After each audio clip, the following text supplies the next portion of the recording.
தொடர்ந்து இந்த விவசாயிகளை மணற்காயராக இருந்த விவசாயிகளை, மண்ணாங்கட்டியாக இருந்த விவசாயிகளை மணற்காயராக தெரிந்த நம்ம மாண்புமிகு மறைந்த நாராயணசாமி நாயக் ஐயா அவர்களுக்கும், அவருக்கு பின்னாலே இந்த இயக்கத்தை வழிநடத்தி சென்ற நமது மரியாதைக்குரிய டாக்டர் ஐயா அவர்களுக்கும் மற்றும் இதனால் வரை நம் இயக்கத்துக்காக போராடி உயிரிழந்த தியாகிகளுக்கும், குறிப்பாக வேலூர் மாவட்டம் பேரணம்பேட்டை சேர்ந்த குப்புசாமி செட்டியார் அவர்களுக்கும் 2 நிமிடம் எழுதி மௌனஞ்சலி செலுத்தும்படி உங்களை அன்போடு கேட்டுக்கொள்கிறோம்.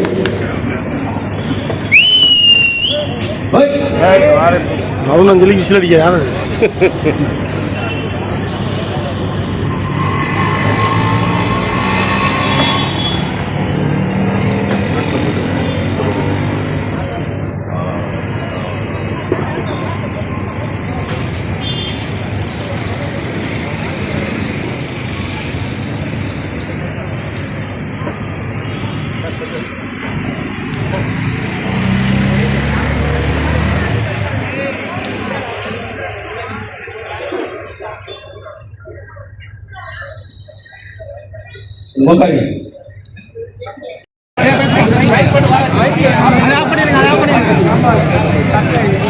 தமிழக விவசாயிகள் சங்கம் தமிழக வெற்றி கழகத்தினுடைய தேர்தல் அறிக்கையிலே மாண்புமிகு முதலமைச்சர் அவர்கள் விவசாயிகள் 5 ஏக்கர் உள்ள கடன்களை முழுமையாக தள்ளுபடி செய்வதாகவும் 5 ஏக்கருக்குள் அதாவது 5 ஏக்கர் வைத்துள்ள விவசாயிகளுக்கு முழு கடன் தள்ளுபடியும் 5 ஏக்கருக்கு அதிகமாக உள்ள விவசாயிகளுக்கு 50% கடன் தள்ளுபடி என்று கூறினார்.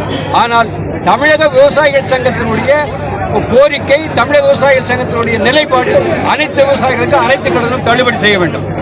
சிறிய விவசாயிகளுக்கு சிறிய கடன் தள்ளுபடி, பெரிய விவசாயிகளுக்கு பெரிய கடன் தள்ளுபடி. இதற்கு முன்பு மாண்புமிகு தமிழக முன்னாள் முதலமைச்சர் மாண்புமிகு கலைஞர் அவர்கள் முழு கடன் தள்ளுபடி செய்தார். அதன் பின்பு பதவியேற்ற மாண்புமிகு முதலமைச்சர் செல்வி ஜெயலலிதா அவர்கள் முழு கடன் தள்ளுபடி செய்தார். எடப்பாடி அவர்கள் முழு கடன் தள்ளுபடி. பக்கத்து மாநிலமான மகாராஷ்டிராவில் உள்ள விவசாயிகளுக்கு மகாராஷ்டிரா அரசு முழு கடன் தள்ளுபடி செய்தது. 2.5 லட்சம் வரை கடன் தள்ளுபடி செய்தது. 7 ஆண்டுகளுக்கு முன்பு கடன் பெற்ற விவசாயிகளுக்கு கடன் தள்ளுபடி செய்தது. கட்டிய விவசாயிகளுக்கு 50,000 ரூபாய் கடன் தள்ளுபடி செய்தது. எனவே விவசாயிகளுக்கு கால நிர்ணயம் செய்யக்கூடாது. சிறிய விவசாயி பெரிய விவசாயி என்று பாகுபாடு செய்யக்கூடாது. விவசாயிகள் தற்கொலையிலிருந்து காப்பாற்றப்பட வேண்டும். கடந்த 3 ஆண்டுகளில் 1,96,000 விவசாயிகள் தற்கொலை செய்து கொண்டிருக்கிறார்கள். தற்கொலையிலிருந்து விவசாயிகளை காப்பாற்றும் பொருட்டும், தமிழக மக்களை காப்பாற்றும் பொருட்டும் தமிழக அரசானது முழு கடன்களையும் விவசாயிகளின் கடன்களையும் தள்ளுபடி செய்யும். காலம் தவறிய பருவம் தவறிய மழை பெய்வதாலும் வனவிலங்கு மற்றும் காட்டு பன்றிகளாலும் விவசாயம் முற்றிலுமாக அழிந்து விடுகிறது. போதுமான விலை கிடைப்பதில்லை, கட்டுப்படியான விலை கிடைப்பதில்லை, அபரிமிதமான உரவிலை உயர்வு. இதன் காரணமாகத்தான் விவசாயிகளை கடன் தள்ளுபடி கேட்க வேண்டிய துர்பாகிய நிலைமை ஏற்பட்டுள்ளது. கடன் தள்ளுபடி என்பது விவசாயிகளுடைய உற்பத்தி மானியமே தவிர விவசாயிகளுக்கு சலுகையே கிடையாது. எனவே தமிழக முதல்வர்கள் தேர்தல் வாக்குறுதிப்படி அனைத்து விவசாயிகள் அனைத்து கடனும் தள்ளுபடி செய்வதோடு தேர்தல் காலத்திலே விவசாயிகளுக்கு உற்பத்தி மானியம் வழங்குவதாக அறிவித்துள்ளார். எனவே நடப்பு பட்ஜெட் கூட்டத்தொடரிலே விவசாயிகளுக்கு உற்பத்தி மானியம் வழங்க வேண்டும். அவ்வாறு தவறும் பட்சத்தில் தமிழக அரசானது நிதிநிலை அறிக்கையிலே நிதிநிலை சட்டமன்றம் கூடும் போது நிதிநிலை அறிக்கையின் போது தமிழகம் தழுவிய பட்ஜெட் கூட்டத்தொடரும் போது தமிழகம் தழுவிய சட்டசபை முற்றுகை போராட்டம் நடைபெறும்.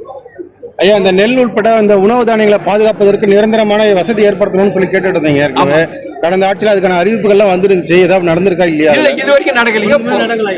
இதுவரைக்கும் நடக்கல. அதாவது போதுமான அளவு நடக்கல. எல்லா நெல்லும் இது வந்து வெளியில் தான் இருக்குது.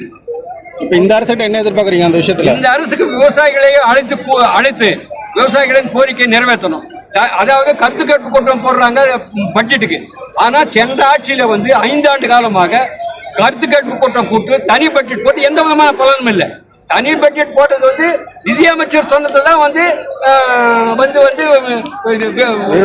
மேலாண்மை அமைச்சர் படிச்சார் தவிர அதுவும் மாற்றம் ஒண்ணும் கிடையாது. அதுக்கான நிதி ஒதுக்கல. கிட்டத்தட்ட வரும் வருவாயில் அது 50% விவசாயத்துக்கு ஒதுக்க வேண்டும். அவ்வாறு செய்தால்தான் தனி பட்ஜெட் போட்டதனுடைய நோக்கம் விவசாயிகளை காப்பாற்ற முடியும். உதயகுமார், மாநில பொதுச் செயலாளர், தமிழக விவசாயிகள். நன்றி. இந்த பகுதியை உங்களுக்கு வழங்கியோர் அசீனா மேக் ஓவர் அண்ட் ஆரிவர், ராமநாதபுரம்.